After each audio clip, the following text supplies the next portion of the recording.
Randy Montoyfo. I'm going to talk today about the heating, ventilation, air conditioning certificate, and it won't take me too long. So if you have questions, get them ready, or as we go through the talk, get them ready. Dr. Amir Karimi could have as easily made the presentation. We worked jointly when we put together the certificate on this, and he can answer questions as well. So what is heating, ventilation, and air conditioning? I just threw in some pictures to show. It's all about air systems, water systems, fans, ducts, blowers, motors, chillers, things that are inside of buildings or inside of the built environment. This is a mechanical room. I know that when I was a student, I had very little experience with, when I started as a student, with mechanical rooms, but these are all designed in great detail by engineers, especially mechanical engineers, with doing the mechanical, electrical, plumbing. Medical facilities, operating rooms, stringent criteria on air changes per hour, on flow rates, like it's got to be low pressure, not high pressure, that air can't go from this operating room down the hall and go into another room, etc. Gets vented, 100% outdoor air. So if you think about HVAC, it's important for any of the built environment. We spend a lot of time in buildings. We spend a lot of time in automobiles, cars, airplanes, built environments, very important. Wherever human has to spend time, the built environment. And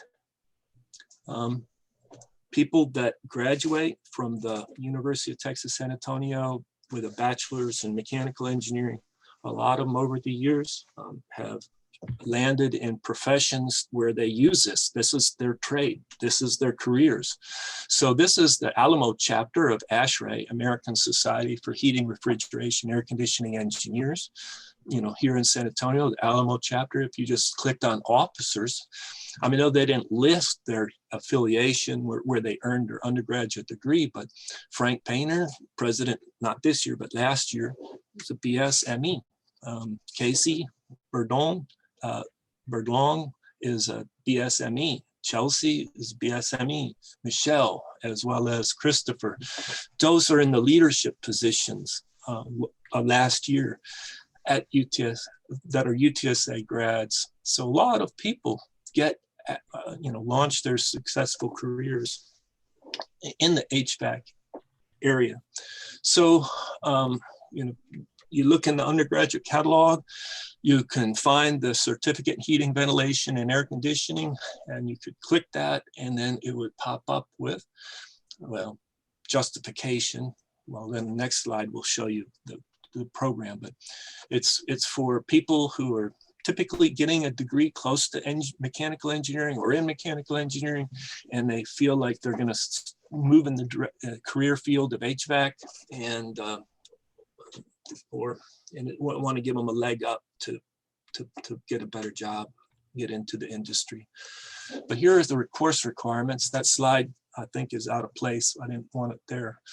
But you're going to take heat transfer if you're a mechanical engineer, and then it's very similar requirements. All of them have basically the same template for the certificate programs, but HVAC says, here's our list to try to get 9 semester credit hours out of: thermal systems design, heating, ventilation, air conditioning, refrigeration design, power plant design, special studies, which we put in to recruit people from the outside to come in and teach, like in HVAC controls, refrigeration, and indoor air quality. And then engineering economics is regularly taught, as well as alternative energy sources. I put here into this, like, spring of 21 is this semester alternative energy sources is being taught. Spring of 21, thermal systems design, I'm teaching. It was taught in the spring of 20 as well as the spring of 19. And then HVAC, it's on the books for fall of 21. So there you go. It gives you a sense that if you strategically took, right down here at the bottom, if you took all of your 3 technical electives, which you have to take as part of the BSME program, if you took those 3 technical electives in this area of HVAC, you would only really need to get 1 more additional course for the HVAC certificate. Okay, so that's our required courses. Dr. Montoya is probably going to emphasize that the college really wants to see who's interested in the program. So there's a button here on the college forums, and you go in, and that way they can encourage departments to offer those courses which have student demand in order to complete the certificate programs. And these are just some pretty pictures. I grabbed them off of the Cleary Zimmerman website. It's a company started in San Antonio. Danny Zimmerman, I have his picture later, is a graduate BSME, mechanical UTSA. Wade Cleary, well associated with UTSA, knows Dr. Creamy very, very well. They've designed athletic facilities, central utility plants. They are involved in commissioning of buildings, corporate buildings, data centers. They do design build as well as federal buildings, green and sustainable emphasis they have on their staff that focus on those things. Healthcare, next slide has more. I just grabbed it from their website. Higher education buildings, IT security buildings, K through 12, municipal swimming pools, natatoriums, research labs, waste and water treatment facilities. So there's a picture, since I grabbed it from the Cleary Zimmerman webpage. A number of UTSA grads work for Danny and Wade. They hire quite a few of them. Their offices, I think, are on Presa Street downtown, just a little south of downtown. And I think they now have offices outside of San Antonio. They've really grown quite a bit, and they've done well. So there's quite a few jobs. It's active, and over the years, even without our certificate program, students have graduated and launched into this career field. So with that, I have any questions from the students?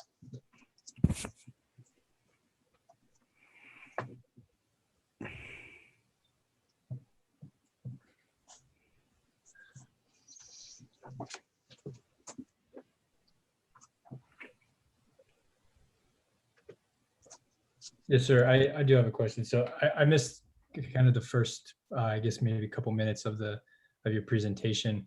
But I'm a civil engineer major, and I was just curious, kind of how, if I wanted to jump into this, I guess would I be allowed, or is this strictly for mechanical engineers? You probably couldn't do it as efficiently as a mechanical engineer, because the mechanical engineer has to take heat transfer as a required course. So you try to figure out, okay, I know the fluids, the civils have a fluids class, and it probably would get accepted as equivalent to our fluids, which would be the prereq to heat transfer. I think that's the way it would go. So it looked like you would probably have to have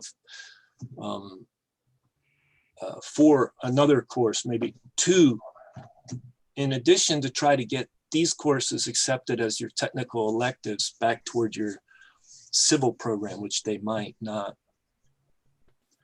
You know, I don't know if the ME 4323 thermal systems design, if you took it, whether or not the civil department would accept it as a civil technical elective. I see. Okay. Yeah. Is it an option to take these as like a continuing education thing, or no? It would have to fall in under my actual degree plan. You know, that's a great question. You could earn your degree, and then Jill or somebody else may chime in and say whether or not after you earn your degree, you could take a class and take it like, I forget the status. Some others. Yeah, this is Amir. Yeah, this is Amir Karimi. Let me just answer that question. Yeah, it looks like I have a feedback. Yeah, but yeah, I think after you graduate, Yeah, let me, You want to share a screen or not? well, I think the speaker, do you get the feedback? I get a feedback. Yeah. Yeah, I think you have two devices, Amir. Yeah. Maybe if you mute one, that would help. Let me see. Okay, can you still hear me? Yeah, I can hear you. Okay. Yeah, after you go graduate, you need to basically reapply as a non-degree seeking student. So these things are usually more efficient for students who are mechanical engineering because you can automatically satisfy the, three of the courses, three out of four in the as a technical elective courses. But for people who have other degrees, obviously one of the problems Dr. Mantoco mentioned, you have to satisfy the degree, the prerequisites for the courses. And Randy, do you still hear me? Hello? I can hear you, but you're very light. You sound distant. Can you still hear Yeah, me? better. Okay. Yeah, but if you graduate, you need to reapply as a non-degree seeking student. Yeah, these programs are really beneficial to our students who are in mechanical engineering program because they can use 3 technical elective, which is required in the program. Now, anybody from the majors, they can do it, but they have to satisfy other prerequisites, and that's going to be the challenge. Yeah. Okay, no problem. Thank you. Thank you for your question, and thank you for your interest in HVAC. Yeah. Dr. Montoya, I think there's a question in the chat. Okay. I could just say it out loud. So yeah, my question was, is power plant system design going to be offered in the fall or spring of the upcoming school year? That's a great question. I have not seen it on the schedule, but now I do think in the summer, we have somebody from CPS Energy, Mike Harris, teaching nuclear energy introduction, and probably a great emphasis of that class will be on nuclear power plants. He's from CPS Energy. And I think, Yeah, I already signed up for that one. So we have to complete 3 courses from from section B, right? Like that's okay. that's correct. Okay, And cool. Amir is on the line, but I would think that you would be open, the department would be open to petitioning to accept that summer class in replacement for the power plant design class. Okay. So the power plant, the system design is going to be like around the summer. It's this summer, yeah. Okay. 10-week, and it's called Nuclear Engineering Introduction or something like that. But I'm not certain what Mike Harris is going to cover in there, but I would suspect, given he's CPS Energy, and CPS Energy, about 30% of its electricity is generated by South Texas Nuclear Project, it's going to be a lot about nuclear power plants. Okay. And do you think that even after we graduate, we could still require to take some classes to earn our certificates? That's right. Okay. Yes. Okay, good. I did have some students do come back and take 1 or 2 classes and then earn a certificate. Not in HVAC, it's a brand new one, but it was in oil and gas. That was a few years ago. Yeah, I wanted to take that HVAC class. There was a class there, but it was not in the requirement because I wanted to take that, but then instead I had to take mechanical vibration as one of my. So Okay. Yeah. So that's why I was like wondering, why is it not there? This semester? Not offered, you mean? Yeah. Yeah. It's just we have limited budgets and limited faculty, and yeah. Okay. All right. Well, All right, Aaron. Thanks for the question. thank you. You're welcome. Anybody else with a question or comment? Again, Dr. Karimi or myself, send us an email and we can answer more specific questions, but it's good to ask questions out loud because it makes us think too. So, how are we looking for time, Jill? Yeah, I think we're doing just fine. There's certainly time for more questions around HVAC, or if you wanted to move on to oil and gas, and we can take more questions at the end, and then we want to make sure we leave time for Dr. Montoya to show the form side as well, but we're doing just fine. Okay, well, I'm going to wait just for 30 more seconds of silence, and then I'll move to oil and gas. If anybody wants to ask a question. All right, let's move to oil and gas then.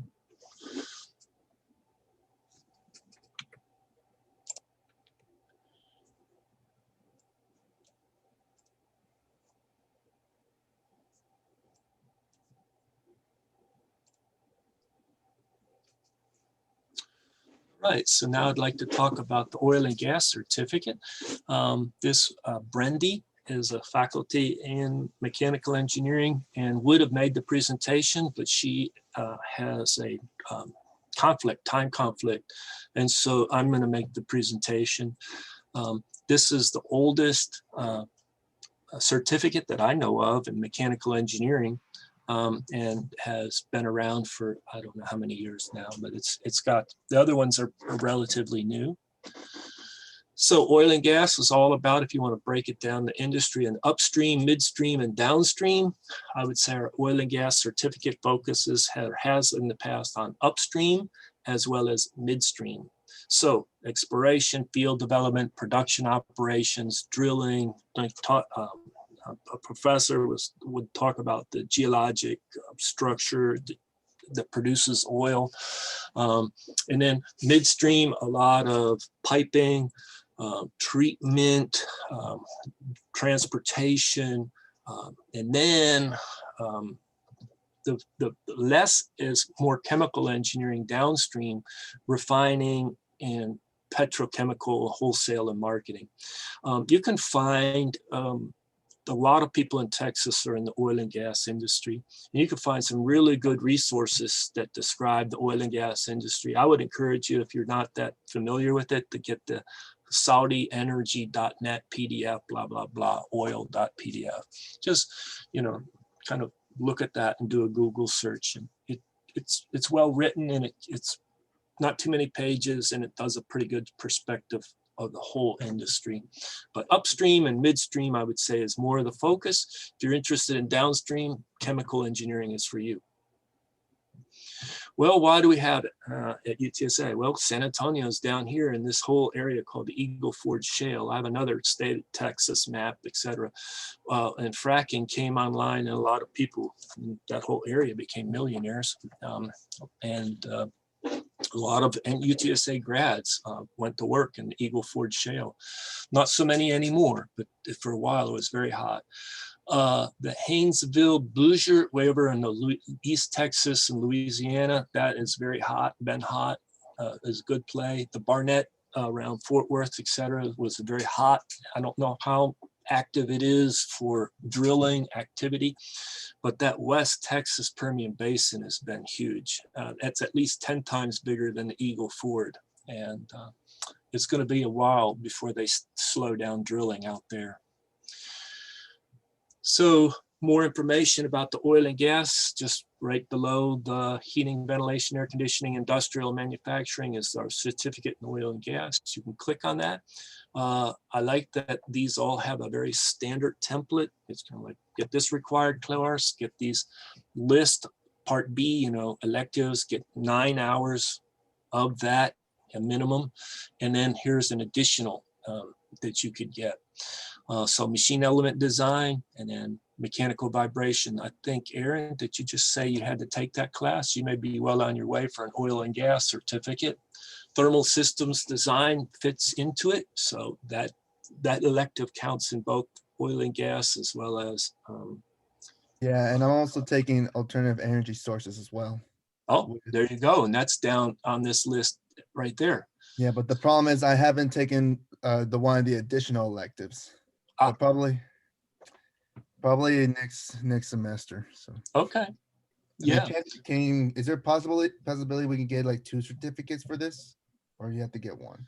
No, I don't know the answer to that, but I think you can. I don't think there's anything that prohibits 2 certificates. Can you hear me? Yes, go ahead, Dr. Creamy. Yeah, as long as you have the credit, you can come back and basically finish the additional requirement for me. Okay. Yeah. Thank you, Dr. Karimi. Dr. Creamy, I think we have a typo because I see that finite element analysis is in section B, and then finite element analysis is also listed in section C. So we're going to have to look into that.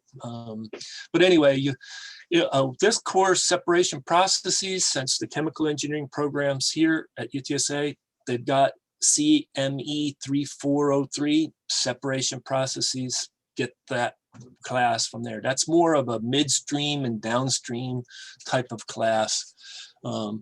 So there you go, pressure vessel and piping. We had somebody who was teaching it as an adjunct but hasn't taught it lately and is not available to teach it. So this oil and gas engineering, reservoir geomechanics, that's what I meant about upstream.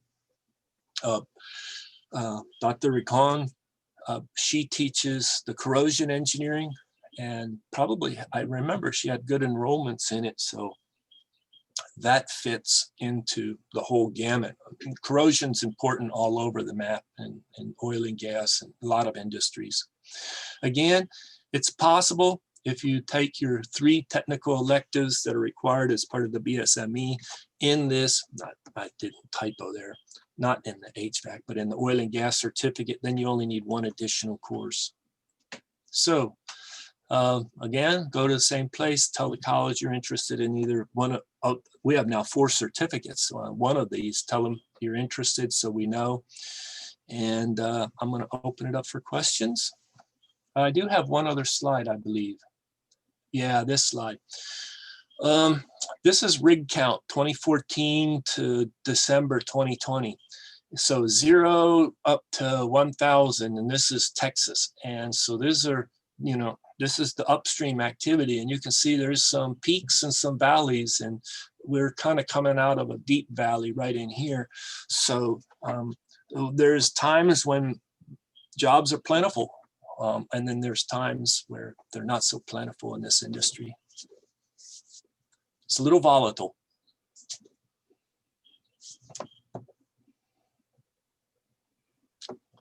And we did have a number of UTSA grads in mechanical engineering. I didn't go and look them up again, that did get entry-level jobs in the oil and gas industry. I just don't know if they're still in it. I know I've talked to some, they get a second job, move over, apply, get bounced around and before they settle on something. All right. Anybody have a question for me? There's a better picture of Eagle Ford, the Haynesville, Bossier play, the Barnett, and then that Permian Basin is huge.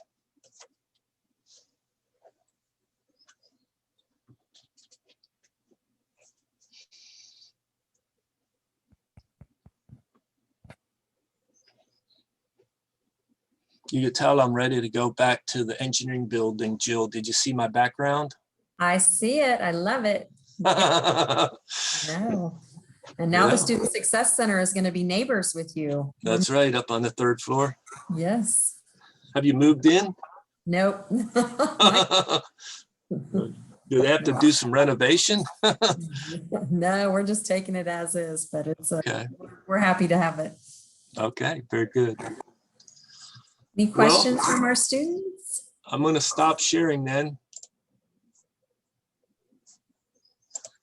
And I'll turn it back over to you. Maybe we can turn it over to Dr. Montoya now, and that way students, if you have any questions in the interim, you can think of them and then we can catch those at the end. Thank you all. Sounds good.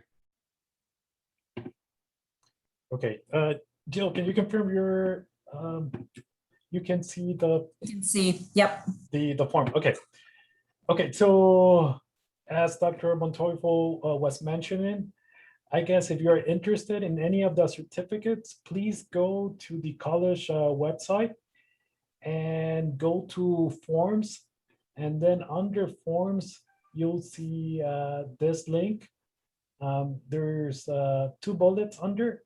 One is for a preliminary application, and this one's really just for us to know if you're interested in any of this 5 certificates.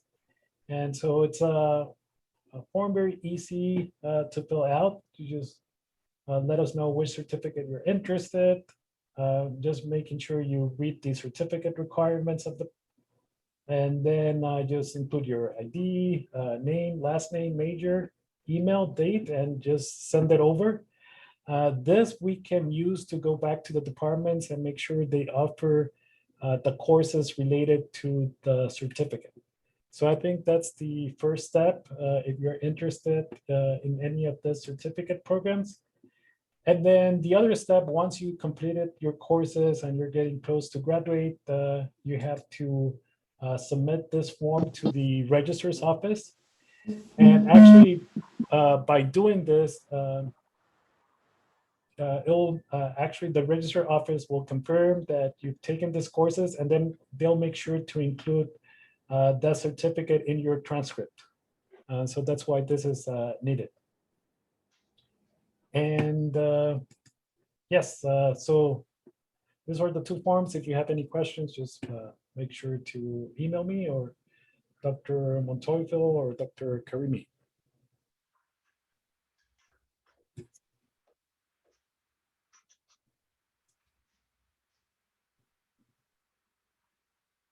Any other questions? Yeah.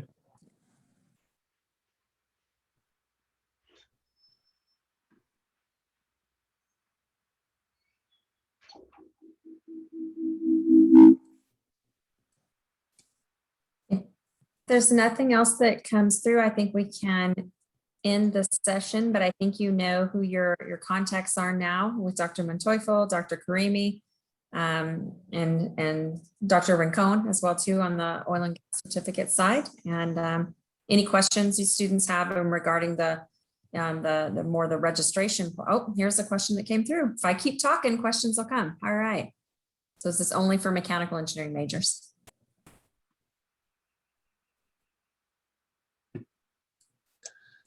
No, but it's stuff you have to take extra courses. And so you won't be able to do it as efficiently if you're a civil or electrical. Right, Arturo? That's correct. Yes. I think for mechanicals, if they take these courses, it also counts towards their technical electives. So the idea is that you can fulfill the bachelor degree requirements while you fulfill the certificate program requirements. So I think you only need 1 additional course if you do that. But let's say you're a civil engineer, you only have 1 technical elective within your program of study. So it narrows down the options. So most likely, as Dr. Karimi was mentioning, you can always come back as a non-degree seeking student and take these courses and get the certificate. I'm surprised. Civil is only 1. Isn't Only one. electrical like 5? Electrical, yes, has like 5, but civil only 1. Yeah. Wow. Yeah, we have a lot of branches within civil engineering, so we have to take courses in every of these branches. So we Yeah. have a structures, water resources, geotechnical engineering, and transportation. Yeah. And environmental. So yeah, so it doesn't give us much freedom. Yeah. There's another question, and it says if you're a chemical engineering student, and our student is saying that most of the courses are similar, so how would that work? Would there be possibilities for acceptance of the chemie courses for these courses? Oh, there needs to be. That's my opinion. I looked at them. You have like a very close thermodynamics, very close fluid mechanics, very close, other courses like materials or something. Yeah, but I think you have to petition and get them individually reviewed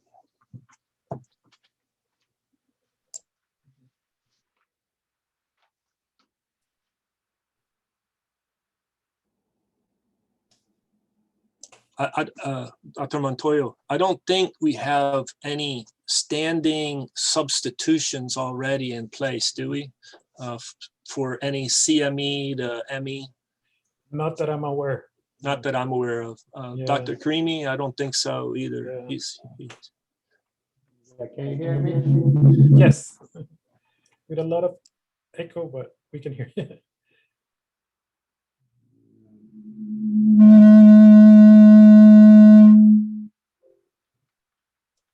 Amir is way too much echo, way too much echo. Mute myself. Okay, Can you hear me?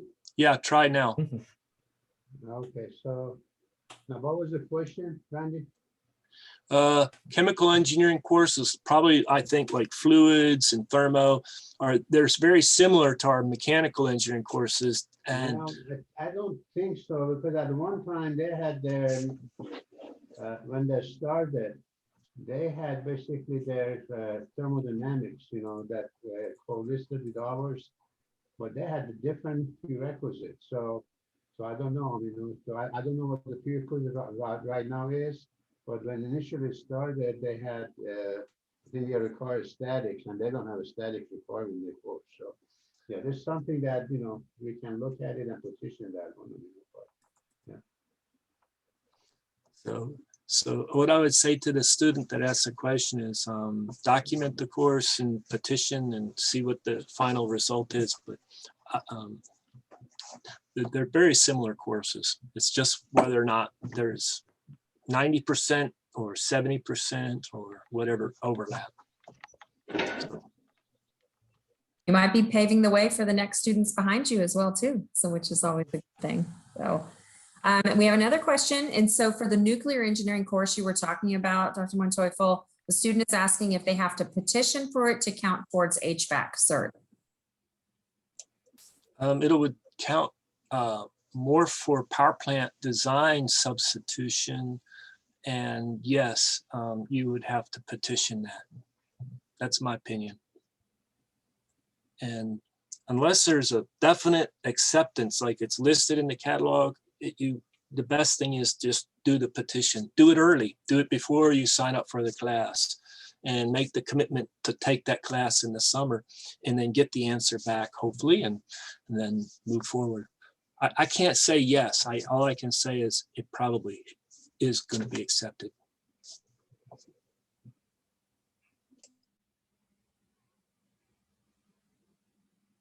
And thank you, Jacqueline, for those questions. I always like questions.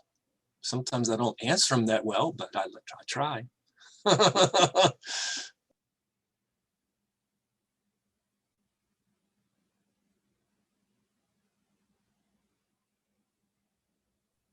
Anything else? This is your chance. Oh, looks like we got something. But you can take statics and dynamics as part of petroleum concentration, along with other 2 courses from the petroleum concentration. Angel, do you want to unmute and ask your question to make sure we understand it? There is a concentration in chemical engineering, petroleum concentration for oil and gas. And one of those 3 courses that you have to take, you could take statics and dynamics. The other 2 courses could be, I think, the alternative sources of energy. And the other one could be modern physics or geomechanics or something. Are those courses they're going to apply towards the degree? I mean, towards the certificate?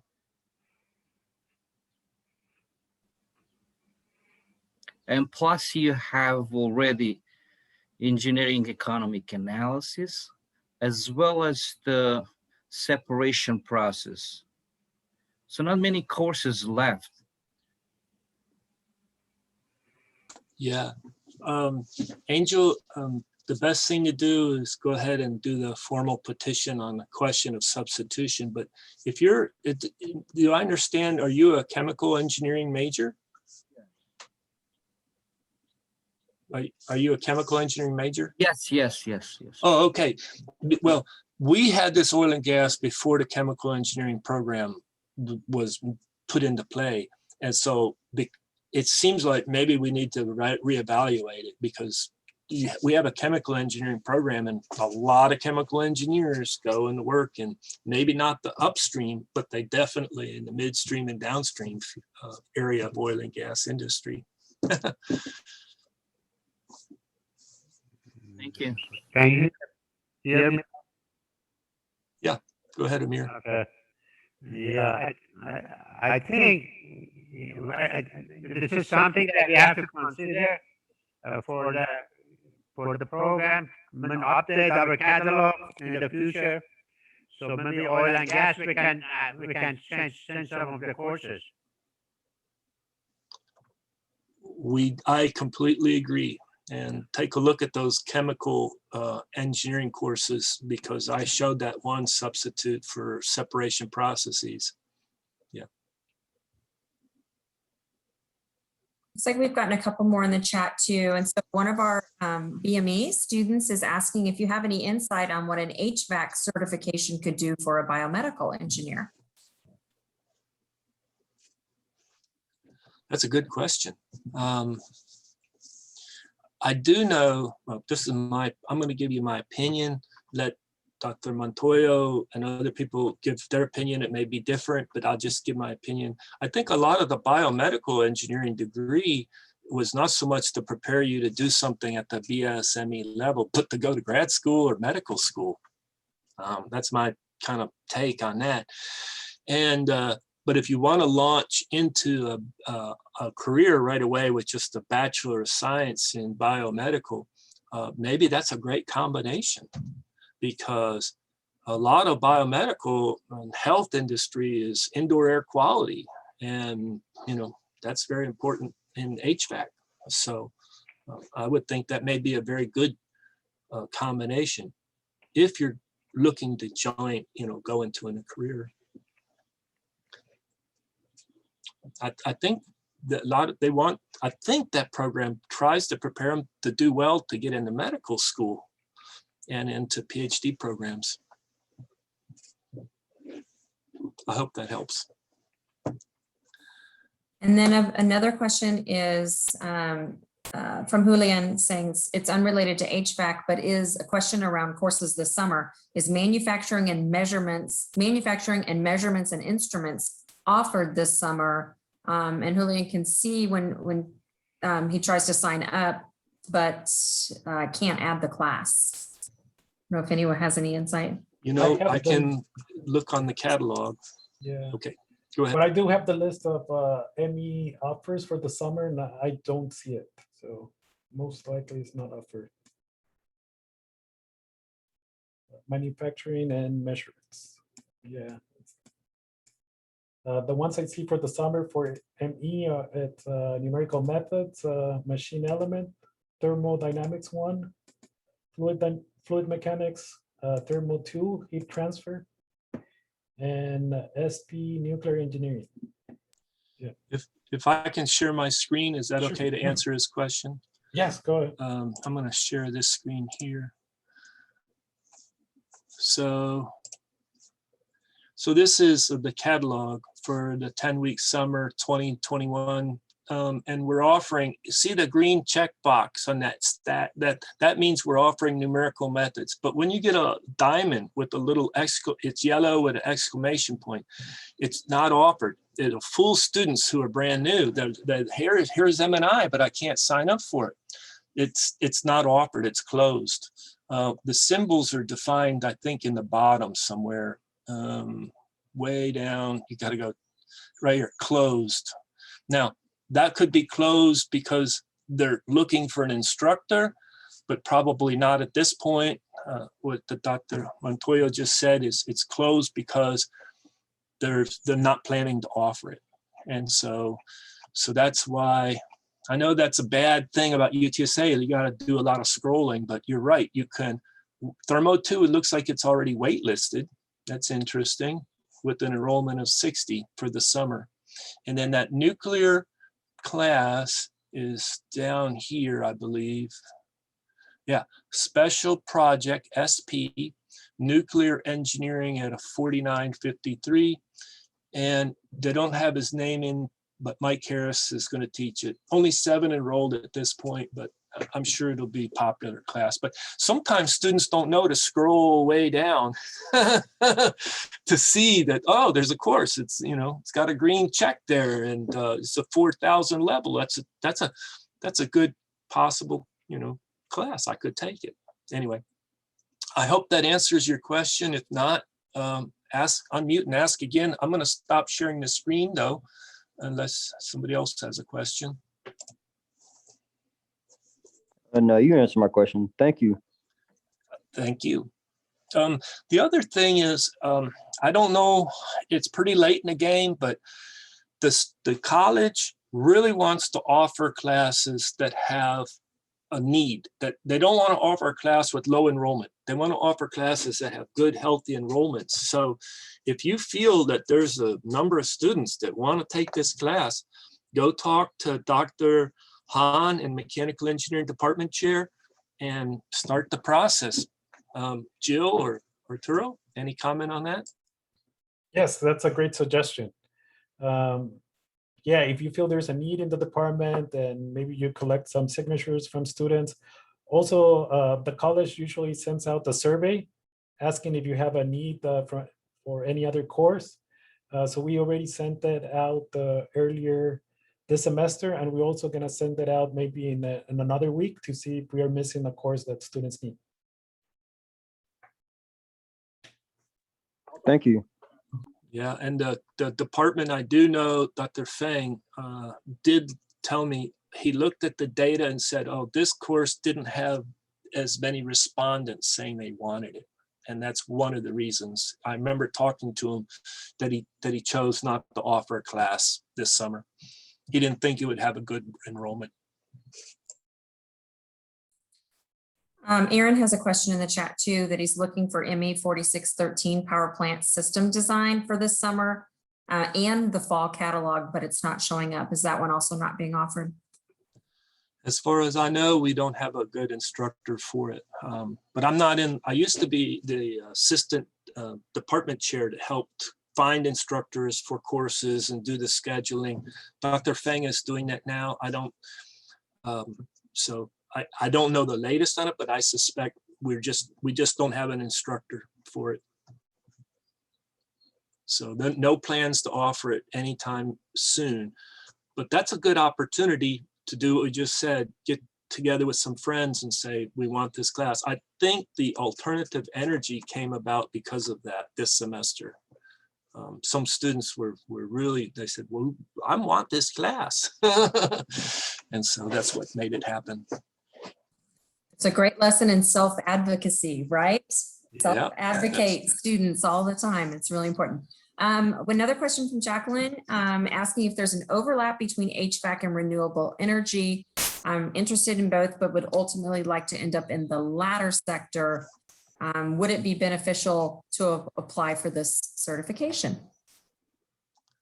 I think yes. You have to take a look at who's doing what for jobs. And in the HVAC industry, there's people that are LEED certified.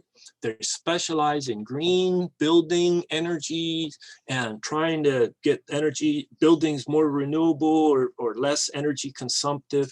And you may say, well, I want to be really hardcore 100% renewable. Well, there may not be a whole lot of jobs there, but there are jobs maybe in the HVAC industry which have that focus, and people specialize in that area inside of a firm.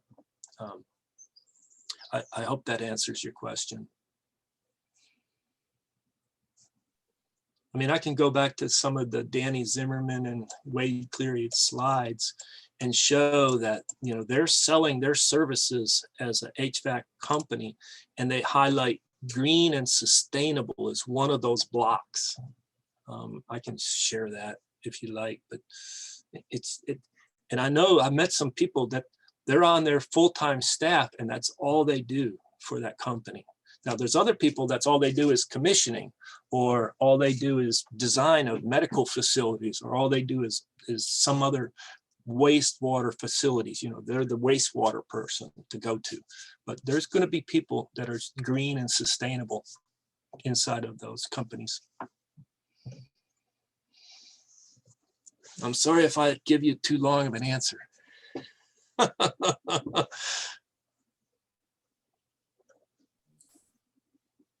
We've got a few more minutes. If there's more questions, you all are doing such a great job. This is the perfect place to get the information that you're wondering about or curious about, and while we have our faculty here with us. So.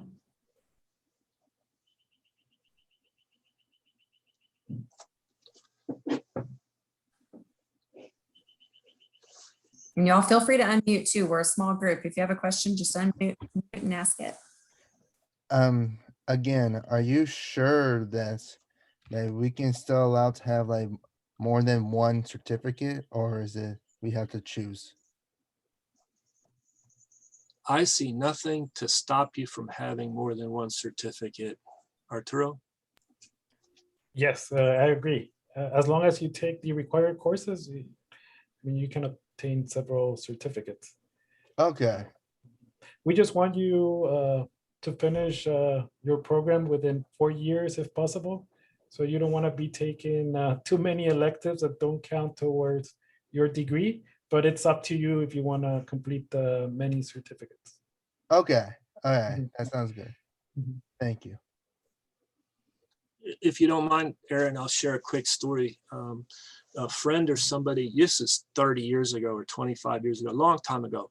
And they were thinking of doing this, you know, blah, blah, blah, or blah, blah, blah option. And somebody else just said, take the degree you got and then go, instead of getting another degree, which were kind of not helping them being strategic. I know when I worked at Southwest Research Institute, I would go out and help them with recruiting. And it's interesting to be on the other side of the table looking at who the company will hire, because when you're there, you're overwhelmed with 100 really good people coming up to you at this booth and giving you the resume and saying, we want to work at Southwest Research Institute and these are my credentials. And I remember just one that said, it's like, this person has had this degree and that degree and this degree, and it's like, but they were interested in applying for a job that was way below. And it's like, well, what did you spend all the time getting these other degrees for? And you just have to be strategic in what you get. That's my recommendation as a personal. All right. Yeah, Okay. because you want to show that there's some coherency in your thoughts and patterns. And also what Dr.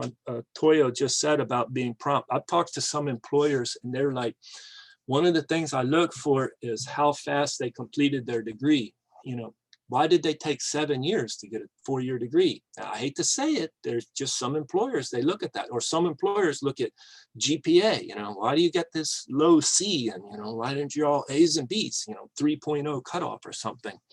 So timely completion of degree, work experience during the summer. There's a lot of HVAC jobs, work experience in the summer. There really are. You just have to go to a local ASHRAE meeting, 3rd Tuesday of the month. Look it up. It's the Alamo chapter ASHRAE on the internet. Go to one of the, I know that's been COVID and online, everything's crazy, but when it gets back, you'll meet them face to face.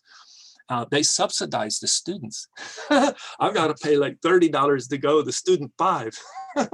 They want to see you there and they want to meet you and they want to get to know you. And a lot of them, it's like, I would like to hire somebody for the summer and get, you know, experience and see if they enjoy what I do. And if they do, then I would be interested in talking to them after they graduate. One of the students that was Frank Painter, he was the president Alamo chapter ASHRAE last year. He hired a UTSA BSME graduate just a couple months ago. And he met him, he said he met him through the Alamo chapter luncheons. Yeah. Okay. Network, right, Jill? Absolutely. Couldn't say it any better. Those meetings are, and the professional chapter of ASME that's in San Antonio as well too. There's just so many And they love students at their meetings as well. Yeah, the other thing you have to consider, can you hear me? Yes, Okay, yeah, I think when you go, that's a second degree or second certificate, just remember in mechanical engineering certificate, really you have to take only one extra course if you select your courses correctly. Now, when you get a second certificate, you still have to take 15 hours. Now, I'm not sure that part that you can double count it again. So that probably is going to take you much longer to finish the second certificate than the first one. Hmm. All right. I think this. Yeah, I think as Dr. Manteuffel said, just getting extra degrees and, that not necessarily is going to improve your marketability. So, you have to think basically what you want to do, and you want to basically, put all your emphasis, because sometimes you spend all your time trying to get additional degrees, lots of expenses, and it's not going to pay off, at the end of it. So, Okay. yeah. actually, that was my punchline for when I worked at Southwest and was out looking at resumes and talking. It's like, I think I shared with that person, I said, you're not going to be hired because you've got this degree that's up here, and the job requirements for the one you want to apply to is way down here. And probably they're going to hire somebody with just the right match, because inherently, just think about it. Why did you get that other degree? And that may be a flag that says, even if we hire you and we invest in training you, and in one whole year you don't do nothing for us, we're expecting you to become a productive employee after 2 or 3 years, but then you quit and move on. So, just think about that. Yes. All right. Okay. I'll put some more thought into which degree, which certificate to get. Yeah, So, very good idea. And you yeah. can always Thank chat you. with me more. Thank you so much, Professor Manteuffel. You too, Dr. Creamy. Thank you. Anything else, more students, before we wrap up? I'm all out of questions. Okay. Good job, Aaron. It's a good job getting your questions answered. So, well, just a big thank you to Dr. Karimi, Dr. Manteuffel, Dr. Montoya for having this session and getting this great information out to our students. Students, so glad you were here with us today. Thank you for joining. And I guess we'll sign off if there's nothing else. Thank you. Goodbye, everybody. Bye-bye. Bye.